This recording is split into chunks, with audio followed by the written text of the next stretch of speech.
This is a video about our new equation, which is final velocity squared minus initial velocity squared is equal to 2 times the acceleration times the distance, which I will write, for the sake of brevity, as v squared, v being used for the final velocity, minus u squared, u being used for the initial velocity because the letter u is before v in the alphabet, and that is equal to 2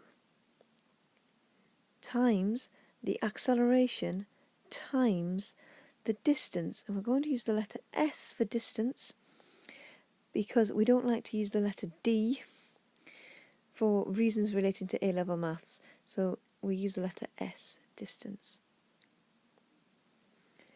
Now we want to apply this formula to a range of situations where I have V, U, A and S and what they all mean.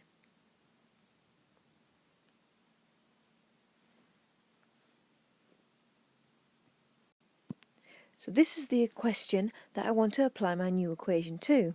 How fast will a penny be moving when it hits the ground if it is dropped, and that's quite an important point here, dropped from the top of the shard, which is 306 metres tall. So we will take our equation, v squared minus u squared, so final velocity squared minus initial velocity squared is equal to 2 times the acceleration times the distance.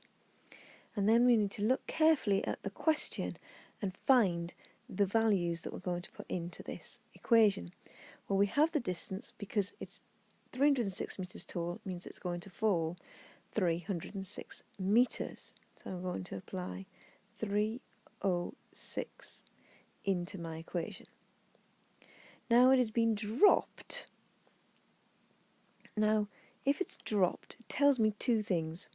Firstly, that it has no initial velocity at the start, so I can make that u, and it's falling with the acceleration due to gravity. So the acceleration here is going to be a value of 10, because when you fall you always have an acceleration of 10 meters per second squared. 2 remains as 2. We have v squared here. Well, we're not told that because that is the one that we are needing to find, so we'll have v squared minus 0.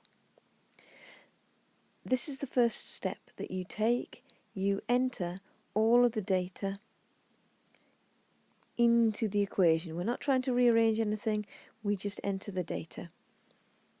And we've done that. Then we simplify. Well, 0 is just going to be 0, so we can ignore it. And then we have 2 times 10 times 306, which we put into the calculator and see that that is 620. That is going to be equal to v squared, because if you remember, we're getting rid of the 0, it's not necessarily anymore. But we're not interested in v squared, we're interested in just v. So in order to get rid of the squared, we need to take the square root of both sides, and therefore